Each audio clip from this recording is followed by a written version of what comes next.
Good evening. I'm Ellen Cravato. I'm the new CEO here at New Canaan Library. Now, Ed Burns probably doesn't need any introduction from me. He is a writer, actor, director whom we all know for his amazing roles in Saving Private Ryan and the brothers McMullen. This is his first novel, and I know that we will all be intrigued, some of us from Long Island and the vicinity, to learn how much is based on his own childhood memories growing up in Queens and Long Island. And I think a fun fact for the crowd is that one of our recently former board members was babysat by Ed Burns because they grew up on the Marlboro Road together. And if Tom Joyce wants to stand up and tell everybody who you are. Small world. Anyway, please join me. Thank you for your patience. Please join me in welcoming Ed Burns to our stage. Thank you very much. Thank you. Ellen, thank you very much. Holly, Jim, thank you so much for inviting me, hosting me, putting this together. I'm kind of blown away by the crowd, so thank you all for coming. Tommy Joyce, wherever you are, there you are. I did babysit for him and his brothers, because I don't know what, I'm like 3 or 4 years older than you. Apparently they had a lot of babysitters that couldn't handle the Joyce boys, and then I got the assignment to see if I could handle them. And I'm sure you remember, my good friends, I'm probably in 10th grade maybe 9th grade, my good friends, the Roddy McWalters, lived in the house behind the Joyces. There was a snowstorm, we're babysitting, we're up in the attic, maybe one of you guys had a room up there or something, and we're talking shit to my friends who were in the backyard facing them, throwing snowballs at this giant window, and of course, smashed it. That was my last babysitting job. But anyhow, that's our connection. So, and that story did not make the book. All right, so what I'll do tonight is, first of all, afterwards, I will sign, any books that obviously you have.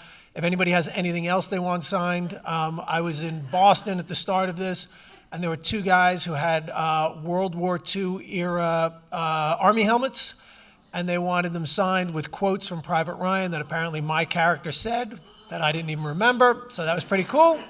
So if there's anything else, I'll happily sign that and stay as long as you guys want me to stay. The other thing, so I'll talk for a half hour, then we'll do a Q&A. Usually the Q&As, people talk about the book a little bit and want to talk about the writing process, but usually the movies come up. So. And now this is my 20th tour in my 20th city. So the stories that have, the questions that, anyhow, you also got to forgive me. I have a little bit of ADHD. So this will be a very non-linear talk. And I may ask you at times, please remind me to get back to this story if I go off on a tangent. But anyhow, there are 3 stories that kind of have gotten a good response. So definitely ask the Tom Petty story. Not to name drop all the big ones. Tom Petty, there's a good Tom Hanks story. And what was the 3rd one that's been a big hit? See, my mind is a mess, so I'll figure it out. All right, so I'll tell you kind of what the book is about, where the book came from, and then kind of how I came to write a novel and why I'm sitting in front of you guys tonight. So first, has anyone read the book yet? A couple of people? Okay, all right, so you have a good sense. You guys know what the book is about. For those of you that don't, it's the story of this kid, and he's sort of self-described the last mama's boy on Marlboro Road. And it's kind of he's made this agreement with himself that by, he's 12 years old, it's the summer of 1980, and he's made this agreement with himself by the end of the summer, he's going to turn 13 on the last day of summer, he's going to break up with his mother, all right? What he doesn't know is this is the summer where his mother needs him most because, we the reader can clearly recognize that she's suffering from some form of depression. He only sees that she's just not happy anymore. She doesn't smile and she doesn't laugh the way that she used to. The other thing that's going on in his life is it appears to him that his parents might be headed for divorce. And, he's terrified to ask his mother or his father. It's 1970s, Irish Catholic, working class. We did not talk about divorce. I never met anyone who was divorced. So that's definitely kind of that kid's attitude and perspective and fear of even bringing up the word divorce definitely comes from, sort of how I was raised. Which reminds me, so the book, some people think the book is a memoir. Definitely not a memoir, even though the kid in this story lives in the house I grew up in. It's also the house we shot Brothers McMullen, on the corner of Marlboro and Page, just like I did, in Valley Stream. His father in the book, New York City police officer. My father's a New York City cop. The mother in the book, her parents were born in Ireland. They came over to the South Bronx in 1937, just like my mother. The mom in the book is a paralegal for the FAA at JFK. That's what my mom did. But still not a memoir. All right? I'll tell you why, because I write fiction, right? So, there's a lot of great stories from my life and from my family's life, and definitely, the stories that you'll read in the book, and I'll share some of them with you tonight, about my grandparents and their experiences when they first came to America and their experiences working and living in Hell's Kitchen in the South Bronx. Definitely they're pieces or fragments from my family's history. So I kind of patchworked it together, and I'll explain kind of later why I did that. But the primary reason is I did not want to have to be sort of handcuffed or beholden to the truth, right? I write fiction. That's what I do. I love being a storyteller. There's nothing better for anyone else who writes fiction when the characters and the world and the story takes you on a journey that you did not anticipate. That is the joy of writing. So that's kind of what I wanted to do. So back to memoir versus fiction. Even my old man, when I gave him the book, this is before it was published, just to get the okay, I said, now Dad, just so you know, just so I can explain to you guys, it's based on, a lot of stuff is based on us, a lot of characters you're going to recognize, a lot of your famous lines are in the book, but it is fiction. He goes, I got it. He reads the book, Edward, I got a question. This does not feel like fiction to me. I said, all right, Dad, like what? What's a particular story? He goes, what about when we put the dog down? All right, so there's a story in the book that the family dog gets sick, and they have to take the dog to be put to sleep. And in the book, the kid talks about he had never seen his father cry. And the first time he sees his father cry is when they put the dog down. So the kid is wrestling with, not only having to put your dog down, but also seeing your father cry for the first time, right? I said, Dad, yeah, that dog that in the book, in 1980, that was the dog Kelly. The true story is when I had a Pomeranian that I got in a breakup, so that's how I ended up with that dog. And I have to go off to do Saving Private Ryan, and I need someone to watch the dog. So I call my parents, I say, guys, would you watch the dog? My father's like, absolutely, we are not taking that dog. All right?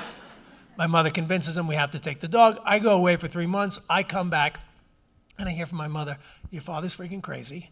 He's in love with the dog. He takes the dog everywhere. I just got a call. He was up at the bank with the dog in his coat, and they don't let dogs in there, but it was cold out, so he couldn't leave the dog in the car. So I come to pick up the dog. My father says, you're not getting the dog back. All right? So from there, we had shared custody of the Pomeranian, all right? Until the dog had to be put down. The dog got sick. And, it's a story, if you've done this, right, they give the dog the first shot, and the dog is kind of a little wobbly and stumbling, and then before they administer the second shot. So my old man, the now retired New York City cop, and to that point, I'm 31, I had never seen him cry. He literally loses it. He's like, Edward, I'm out of here. You got this. So that story is in the book, but that, as it happened in my life, that was, 1999. In the book, it's the fictionalized version of that happened in the summer of 1980. So as an example I gave him, so I said, Dad, I'm pulling pieces from our life, but it isn't us. So he's like, okay, I get it. And then he reads it a second time. He's got a couple more questions like that. Then again, just a week ago, he calls me up. I'm on the road doing this tour. He's like, Edward, I got to talk to you about this fiction memoir thing. I'm like, all right, Dad, what is it? He goes, there is a scene near the end of the book when the kid finally musters up the courage to ask his father whether or not you guys are going to get divorced. And the father looks at him like the kid is crazy because we're not going to talk about divorce. And he says, look, I want you to think about your mother and I's marriage like someone who has a bum leg, okay? Now, if we were to get divorced, that would be the equivalent of maybe cutting that leg off, all right? So your mother and I instead have just chosen to walk with a limp, all right? And he goes, Edward, yeah, I don't remember ever saying that. I was like, yeah, you didn't, because it's fiction, and I made it up. So after the third reading, he was like, all right, I got it. I kind of see what you did here. So back to, where did this kind of story come from? When I'm in film school, one of the first classes I see is Truffaut's 400 Blows, and it's one of those films that the minute I saw it, I said, okay, I am going to one day make my version of that kind of film. Like in film school, I fell in love with all of the, smaller character-driven stories. If you guys know my work, that's kind of what I've continued to do for 30 years now. And I looked back on my childhood, and I thought, well, I definitely have a great coming of age story. Like I said, 1970s, working class Long Island. Both of my parents worked. Most of my friends' parents worked. We didn't go to summer camp. There weren't any summer programs. So, your parents left the house at 7:30 in the morning in the summer to go to work. You had to be home at 6 o'clock, 6:30 for dinner. The day was filled with whatever the fuck you wanted to do. So it was a gang of 8 or 9 of us, just on your bikes trying to figure out, how to get through the day. Usually, trying to, have some fun adventures, sometimes getting into trouble. And I thought, okay, that will be my 400 Blows. I was thinking it would be like Stand By Me without the dead body. All right? So that's the movie that one day I want to make. But, over the course of my career, I never got around to writing that screenplay. So COVID hits, and we're going to have some time. And the other thing that was happened around them, my son had just turned 14. I coached his AAU basketball team for years. So I spent a lot of time with, 12-year-old boys in an SUV, driving to upstate New York, driving back, and listening to them in the back seat.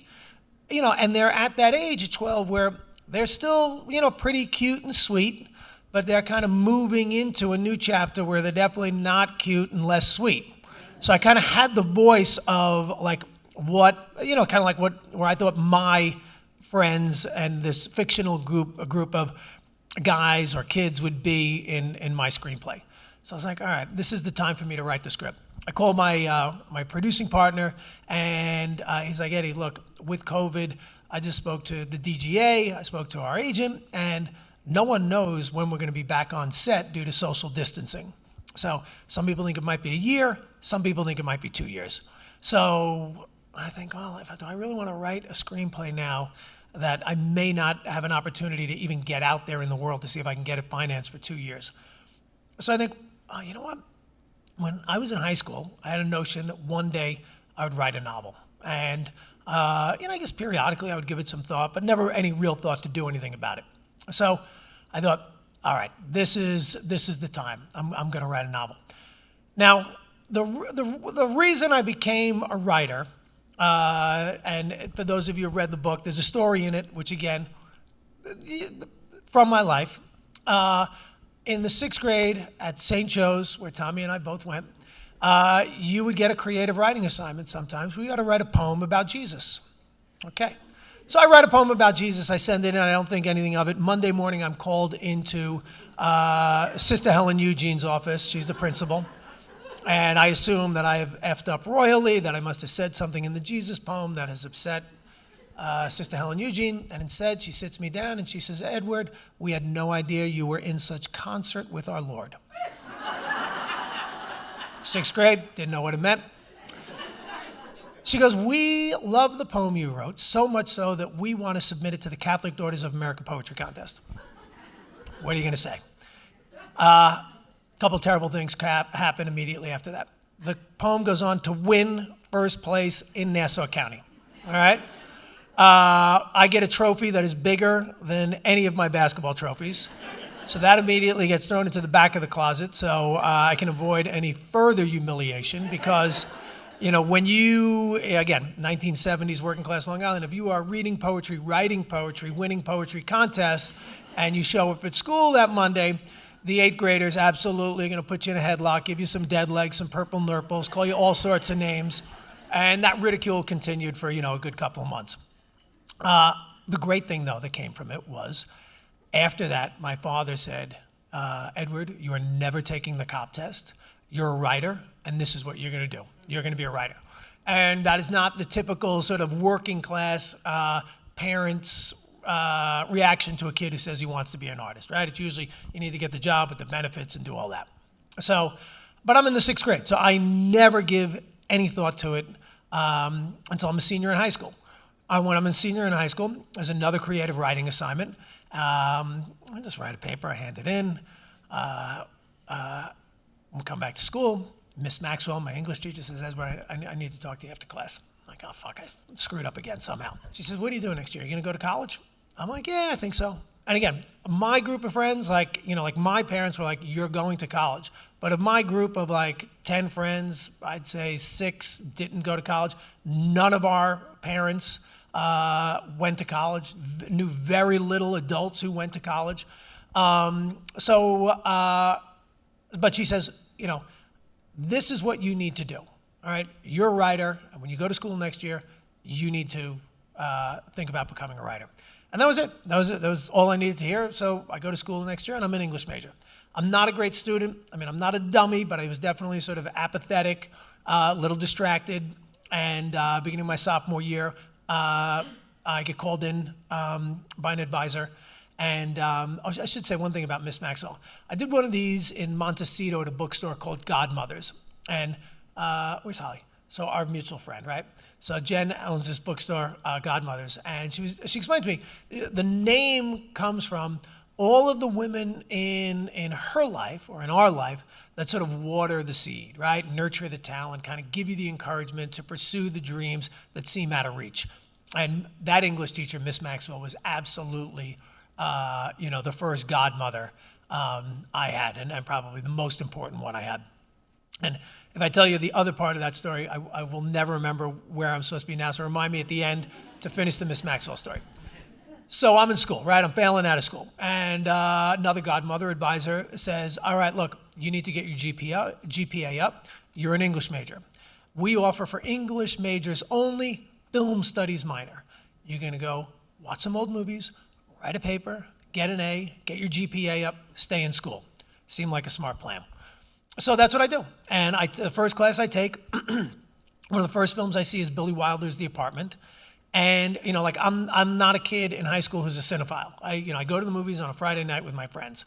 I sit in that theater and watching the Billy Wilder film, and I'm blown away. The idea that you could sort of juxtapose or balance that kind of serious subject matter with that kind of comedy.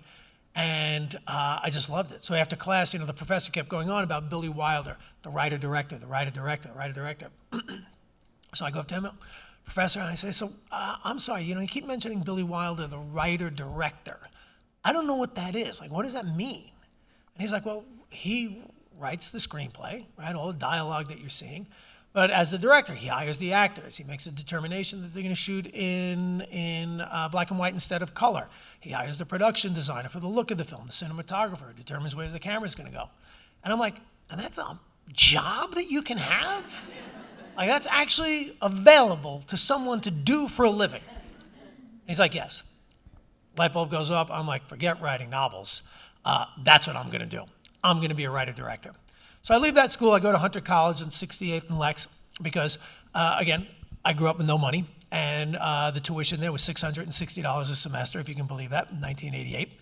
And I take every film production class that they have. And I start making my movies and writing my screenplays and doing that. And, you kind of know, during the Q&A, I can tell you about Brothers McMullen, how I got that movie made, and how I end up there. So go back to COVID, right? So the idea of writing a novel is done. Now I'm going to try and be Billy Wilder. And now we're 27 years later into my career. And now I want to write the Stand By Me Without a Dead Body script. I am a coward. I don't have confidence in my ability to write prose because I haven't written any prose since 1986. So I decide I'm going to write this novel in journal form. I figure like I'm good at dialogue. I figured, as I told you before, about like being around my son's friends, I figured I could find this kid's voice. So I read about 6 chapters in journal form, and then I kind of recognized that it's a cop-out, and if I'm going to really try and write a novel, I should just do the hard work and write a novel. The great thing that came from those 6 chapters was it really helped me kind of find the voice of the kid, but more importantly, when you write screenplays, you do not have the opportunity to tell the audience what a character is thinking or feeling, right? You have to dramatize that.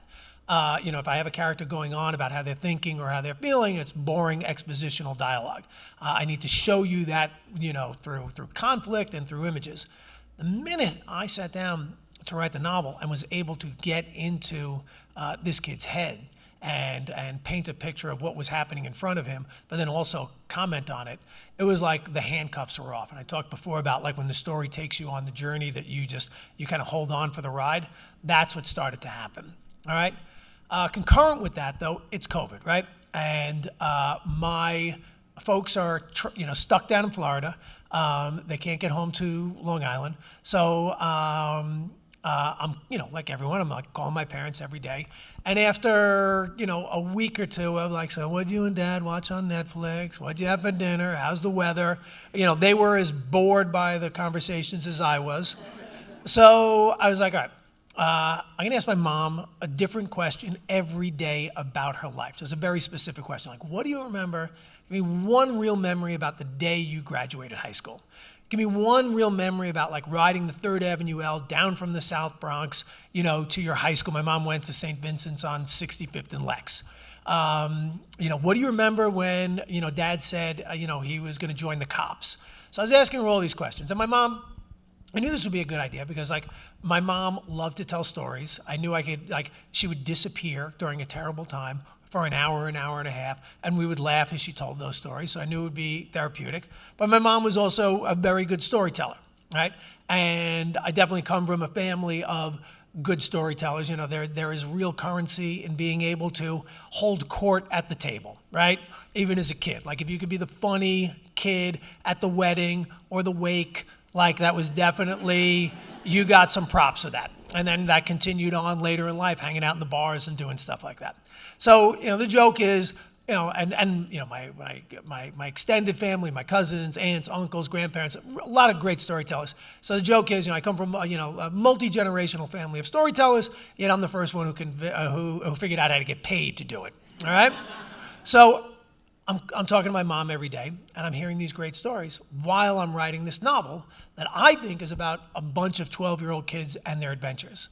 But at the heart of the story is his relationship with his mother. I finish talking to my mom, I go upstairs to write. My mother's stories start working themselves into the novel, all right? And the novel starts to morph. And I'll share with you 2 of the conversations I had with my mom, or 3 of them, that really kind of changed the book, changed my understanding of my mother and sort of who she was and why, she was who she was, right? So I knew that, her 2 older brothers were born in Ireland. So she tells me the story about like her parents were born in Ireland, 2 brothers are there. They come over to the Bronx. My mother's the first one born in the Bronx. Her younger brother, Patrick, is born shortly thereafter. Her mother then dies after that from complications due to childbirth. My grandfather, Pop McKenna, in the book, he's Pop McSweeney, is a young man with no money, no education, no wife, and 4 kids under the age of 6. So he puts all 4 kids into an orphanage, and he goes back to Ireland to try and find a new wife. He comes back, he goes back to Ireland, he comes back. It's a little unclear. My mom didn't love talking about this, but my mom was sort of in and out of orphanages and foster care with her brothers, sort of for a great deal of her childhood. Now, we grew up in a house where there wasn't a lot of I love yous going on, not a lot of hugs. And I know that's also a generational thing for that generation. I know it's also a very Irish thing as opposed to all like my Italian friends. But, that's just kind of how we grew up. So much so that when I'm in my 20s, I write my mom a birthday card and I was like, hey, Mom, happy birthday. I just want to tell you, I said, I know we don't ever say this, but I just want to tell you that I love you. Promise me you will never bring this up to me. right? And I'm probably like 24. True to form, she never brings it up to me, all right? So, but when you hear the story about your mother's childhood, you have a greater understanding as why there was a lack of, let's say, availability to say I love you, right? So I'm writing this story about a fictionalized version of me and my brother and my son and daughter, and a fictionalized version of me and my mother, because you put a bit of yourself into every character, but it completely changes, how this kid is thinking about his mother, how I, the writer, am thinking about my mother and this fictional character. And then I'm recognizing that the emphasis of the book is starting to sort of lean into that more sort of complicated relationship. So there's a story that she tells me that then ends up in the book pretty much word for word, which was one of our, it's like one of these stories you heard as a kid that maybe at the dinner table you'd hear like the adults talking when they're having a couple of drinks and you kind of knew snippets of it. So I had to ask her this one. So my grandfather, Pop McKenna, was a sandhog, all right? And the sandhogs were, like he helped build the Lincoln Tunnel. So anytime we visited our cousins in Jersey and you're going through the Lincoln, take a little moment, look around. This is Pop McKenna's work, all right? So, sandhogs would go down, put dynamite, blast the bedrock, and then these poor guys back, again, this is in the 30s, lug all that rock, stone, and dust out. So Pop dies of black lung disease in his early 60s. But my mom told this story that, and Pop McKenna was also he would go on these benders, right? So periodically on payday, they would get on the 3rd Avenue L in the South Bronx, take it down to 42nd Street to the Immigrant Savings Bank, cash the check, and then they would hit every Irish bar between 42nd Street and 86th Street.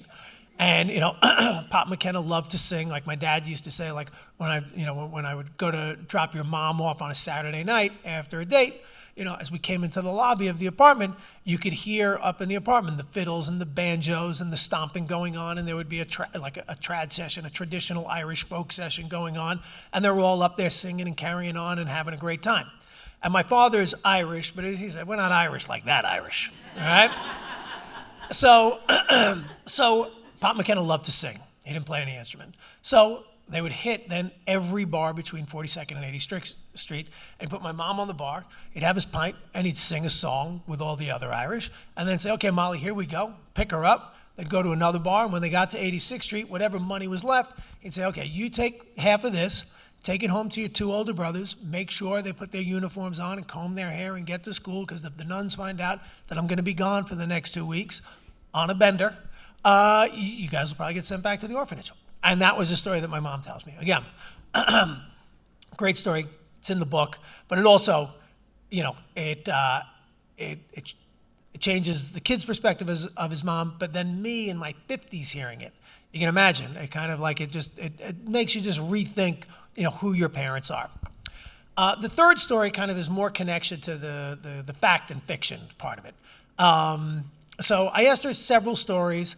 And this is why I didn't want to write a memoir. And it's also like, I can't remember every detail of the story she said and what she said to me that her grandfather said. So I had no interest in being that sort of accurate or, as I said before, like beholden to the facts.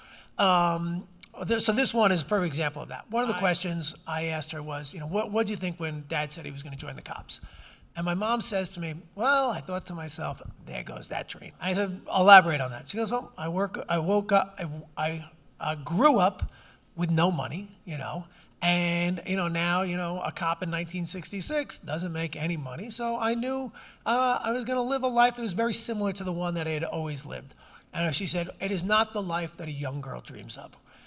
She also went on to explain, when she went to high school, 56 and Lex, and at lunch sometimes they would go into Central Park, and they'd sit at the bench on Fifth Avenue, and you'd look at the beautiful buildings on Fifth Avenue and up at the penthouses and think, oh, one day I'm going to live there, right? And that is not going to happen now. So that's a story I hear in my 50s. I'll tell you, the character in the book hears it when he's 12 years old. Very different reaction, right?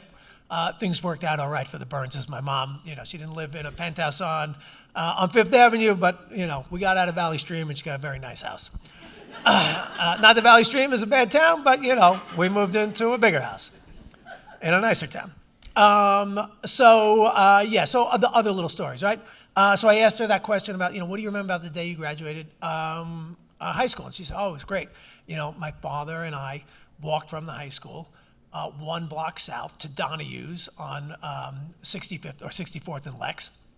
And we sat at the bar by the window, and I had my first legal drink with my dad and toasted to the fact that I had graduated high school, and that was a big deal because he didn't have an education. Donahue's was also not connected to my mom. That's in the 1950s when my old man is a cop in the 70s and 80s. Donahue's was near in the 19th precinct, so anytime we would, when my dad would march in the St. Patrick's Day parade, we would go to Donahue's sometimes as the post-parade kind of celebration with some of the other cops, right? So those are little tiny pieces of things that actually happened to my family. In the book, the sequence is, it's St. Patrick's Day. We've gone to the parade. We go to Donahue's. The mother, not my mother, is talking to another fictional cop's wife who asks, "What do you think when your husband said he was going to join the cops?" And she repeats, "Well, I thought there goes that dream."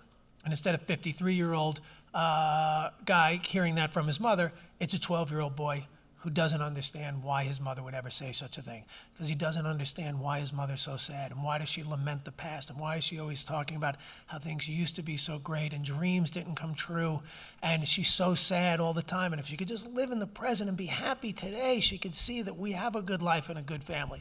And the kid hears this and he's devastated. And he also, his grandfathers are drunk, and his other grandfathers are drunk, and his older brother Tommy is becoming a drunk, and he only hears his mother scream at his older brother, "Please don't become a drunk like my father and go and break your mother's heart." So the kid hears his mother say this terrible thing about the father and the life they had, so what does he do? He grabs a beer off the bar and he goes under a table where all the other 12-year-olds have stolen their beers, and they're having their drink. And he says, "I know I said I'd never have a drink because I don't want to break my mother's heart, but she broke my heart today, so I'm going to have my first drink." All right? So that's a story that didn't happen to me. Did I steal a beer off a bar at a wedding, go under a table with my cousins? Absolutely.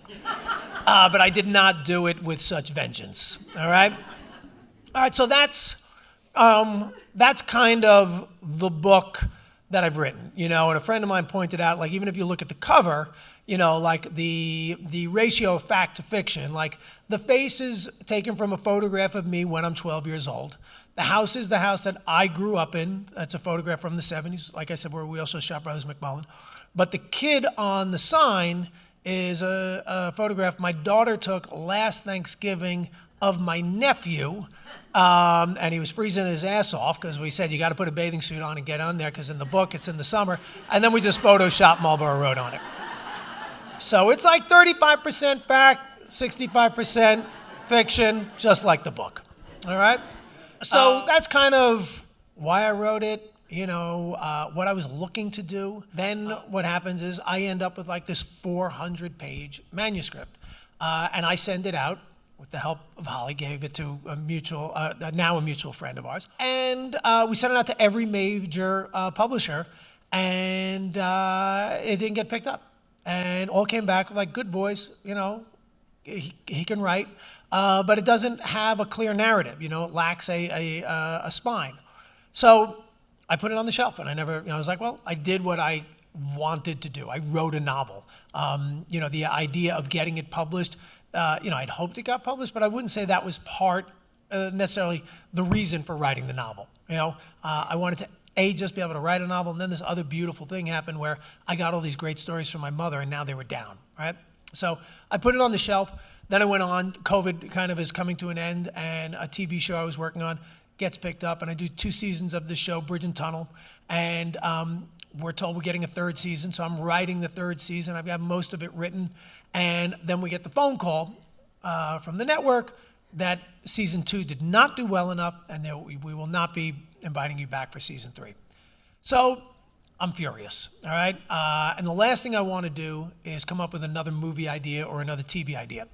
But what I do try to do is I try to write every day. And that came from years ago, late 90s. I was lucky enough to option William Kennedy, the great William Kennedy, who won a Pulitzer for Ironweed. I optioned one of his books, Legs, and then we worked on that screenplay together. So while we were working on it up in his house in Albany, I'm in the business like 3 years at this point. I still don't have a writing practice. I said to him, how? And he's very prolific. I was like, when do you write? How often do you write? And he said, basically, I write every day, including Christmas. And, I just make sure I get down there and start. If it's one sentence, one paragraph, it doesn't need to be good. I just need to sort of check the box and say that I did it today. So I tried to sort of adopt that sort of work ethic. And so after that day when Bridge and Tunnel gets canceled, I have to write something. But like I said, I don't want to work on a new screenplay, so I dig out the novel 2 years later. And there's a great thing, if anyone else here writes, like when you pick up something that you wrote years earlier, you have no memory of the hours that went into it, the pain, the amount of work that went into just trying to crack one paragraph or one chapter. All you know is that when you read it, you're like, oh, hey, that's a good chapter. That's a good chapter. Oh, wait, this is terrible. All right. And it's very easy to just delete something. And in reading it, what I recognized that I did, and it made sense to me why it didn't get published, is I wrote 2 different novels. I wrote the novel that you guys have here about this young boy and his mother's relationship as he's moving towards adolescence, and she's dealing with trying to figure out why the world has changed so dramatically on her. And then there was another novel, which was the Stand By Me Without the Dead Body. The good news is I recently reread about 150 of those pages that I deleted. There's about 80 pages in there that will be the launching off for what will be the second book in what I hope will be a trilogy. So that's the book, all right? Thank you. And then we'll open it up for a Q&A. That's about the right time. But I'll finish my Miss Maxwell story before I forget that one, all right, because it's a good finish. So 10 or 12 years ago, I wrote another book called Independent Ed, which was more of a memoir, but a memoir about at the time, 20 years in the film business, making my first 10 independent movies. And, no 2 films that I made have been financed the same way or distributed the same way. So it is a how-to and a how not to make independent films. When the book came out, there's a book fair out in East Hampton every year. And in the summer, they've got all these tables laid out and, 40 writers are out there and people come to have their books signed. So I'm signing my books and a woman comes up and she looks at me and she goes, Edward, do you remember me? And I look at her, I'm like, no. She goes, take a closer look. I'm like, Miss Maxwell? She's like, no, it's Dr. Maxwell now. I was like, oh my God. I was like, so you obviously read the book, right? She's like, no. I'm like, what are you talking about? Open the book, look at the table of contents.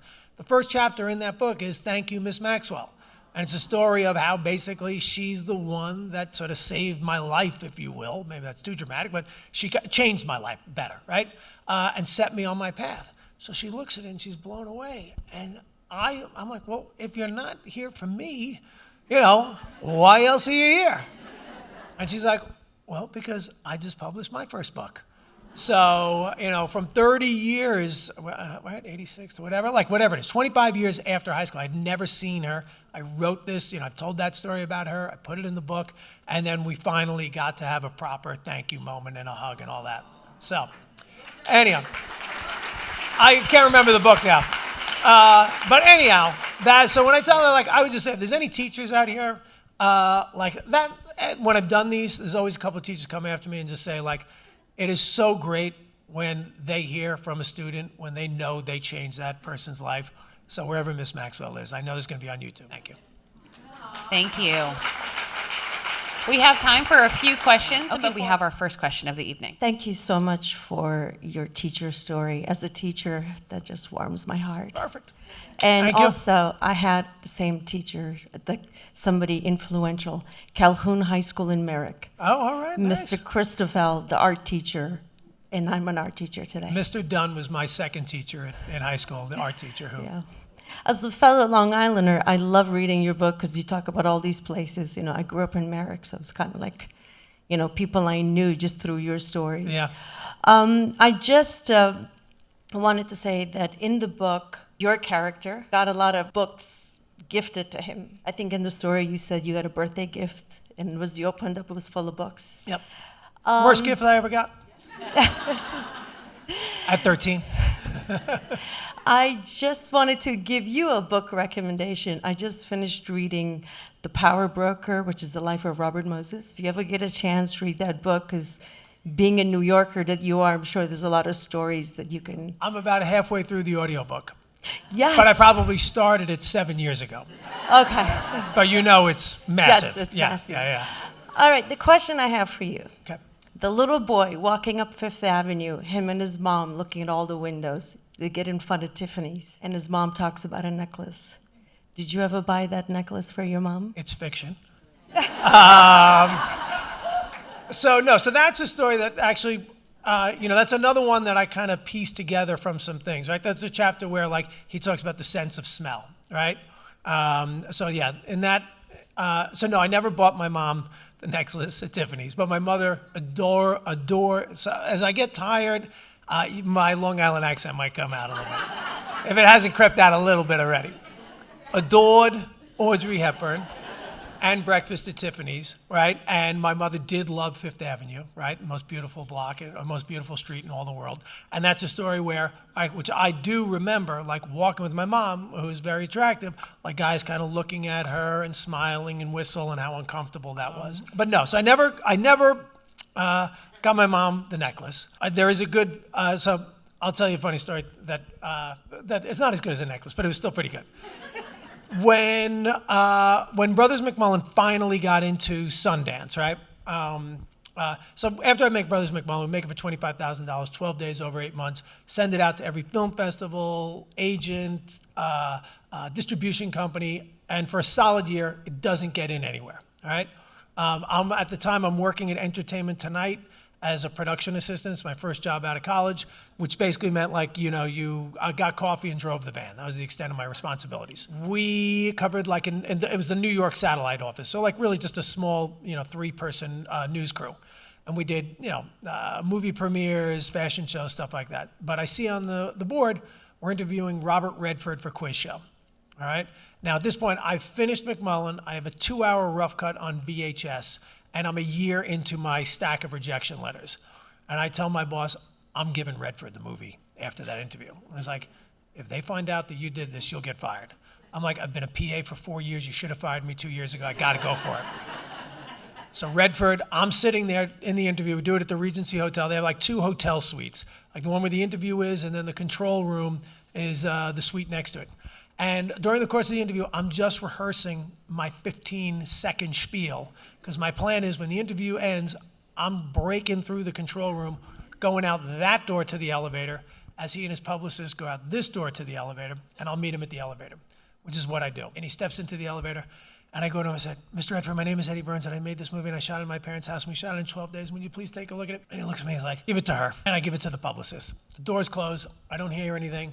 2 months later, I come into work, and there's a message that I need to call the Sundance Film Festival. So I call the festival, and they say, so we have your film here, and it says it's a 2-hour rough cut. I'm assuming that you have finished the film? Of course, I lie. I say, yes, absolutely. I said, what's the running time now? I said, 95 minutes. What scenes did you cut out? I just ramble off some scenes. He says, okay, great, we'll be in touch. 2 weeks later, I get the acceptance letter in the mail. This is like right before Thanksgiving. Sundance is January. Now I have 2 months to actually finish the movie, cut a half hour out, and we shot on 16 millimeter, take the 16 and blow it up to 35, which is also very costly and takes a long time. I won't tell you how we got the money and did all that, but eventually we do. But it isn't done with the lab until I need to leave for Sundance. So I never see that film projected on screen, and I'm in it until its very first screening at Sundance. All right.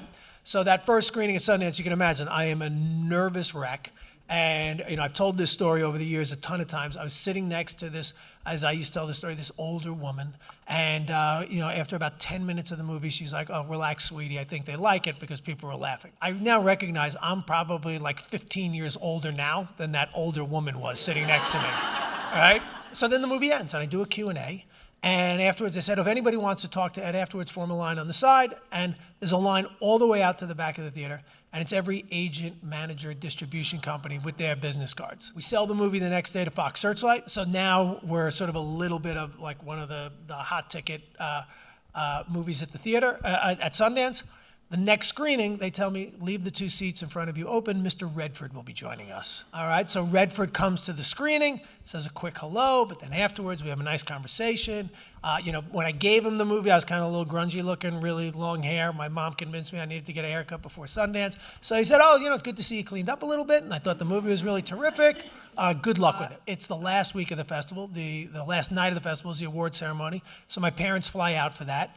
And then we go on to win Best Picture, all right? We go to the after party. I've had a couple of pops. I'm feeling pretty good.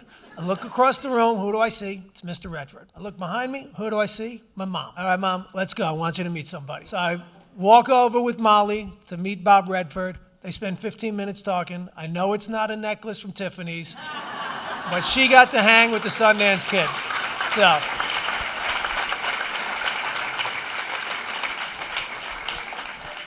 Okay, we have time for one more question in the front here. I heard a Tom Petty teaser at the beginning, and it hasn't popped. All right, so the Tom Petty story is a great story. And I'd completely forgotten about it until a week ago when somebody asked about it. So when we did Brothers McMullen, in the 90s, what a lot of musical artists were doing, like when they were in between albums, they might release a single that was tied into the tail credits of a movie. All right, so when I made Brothers McMullen, I described before, I didn't have any money, I didn't have any connections, but I knew I wanted to put like sort of traditional Irish folk music in it. And I knew someone who knew a guy who did that. So I just stole his music. We just did needle drops, and that's what I used in the film. And I thought, if I ever sell this thing, I'll have to deal with it. When it finally gets into Sundance, I have to track this guy down. His name's Seamus Egan. He's from Mayo originally, but was living in Philly at the time. And I said, hey, look, my name's Eddie Burns. I made this movie. I just got into Sundance. I used all of your music, but I don't have any money. And he's like, okay, well, I don't have any money either. And I'm 27 too, and no one else is using my music in a movie. So yeah, take it, and if anything happens with it, we'll see what happens. So that's what we do. And we go to Sundance, and I told you everything that happens. Fox buys it. And then Fox, when they're getting ready to release it, they were like, we think we need a song for the tail credits.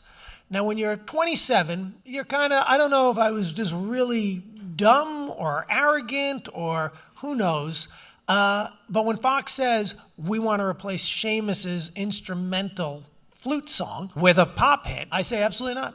I said, Seamus Egan gave me all that music for free. He's my friend. I said, we can't change it. They said, well, maybe Seamus would want to. Is there an artist that he likes that maybe they could work together on something? And I was like, let me ask him. So he came up with 3 artists. They approached the first artist. They showed her the film. She watched it, and she came back and said, I don't want to replace that song at the end of the film. I think it's beautiful. Why don't I just write lyrics to it and sing it? That song is I Will Remember You by Sarah McLachlan. All right? So it became like a top 20 hit, and I'm working with Seamus again now for the first time in 30 years, and he's like, Eddie, I can't, like, that song changed my life because I never had to get a real job. Like, I'm like, I can be a musician now, and that's what he does, right? So then when it's time for She's the One, which is also with Fox, one of the guys at Fox was friends with Tom Petty's manager. They show Petty the movie, and apparently he likes it. So I get a phone call in New York, and it's like, hey, Tom Petty digs the movie. Are you okay flying out to Los Angeles to have a meeting with him? I'm like, what do you mean, am I okay flying to LA to meet Tom Petty? I'm like, hell yes. All right, so it's not a meeting in a hotel or at someone's office. I go to his house. I get to his house, and it's just me and him. And, we talk a little about the movie. He's like, so do you want to hear the song? I was like, yeah, love to. I think we're going to go and, he's going to put a CD in. We go to his, little music room, and he sits me down in a chair, and then he sits here with, that far apart. He plugs in his guitar, and then stares at me singing Walls. And then he's like, so what do you think? I'm like, you're Tom fucking Petty. I'm in your house, and you just serenaded me. My mind is blown. I don't know what I think. What am I supposed to do there? He's like, well, I got another song. You want to hear it? I'm like, again, you're Tom fucking Petty. You play all night.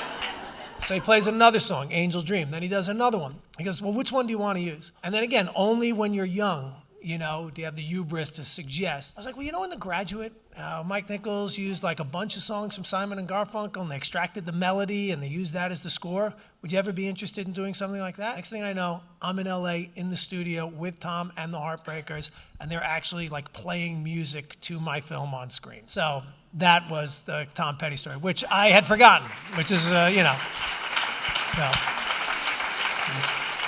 Thank you so much for Thank you. sharing your amazing stories. We had so much fun, and we learned a lot from hearing from you tonight. And thank everyone for coming out tonight. I hope that you have a safe evening home, drive home, and come again very soon. Okay, thank you. Guys, thank you. Appreciate it.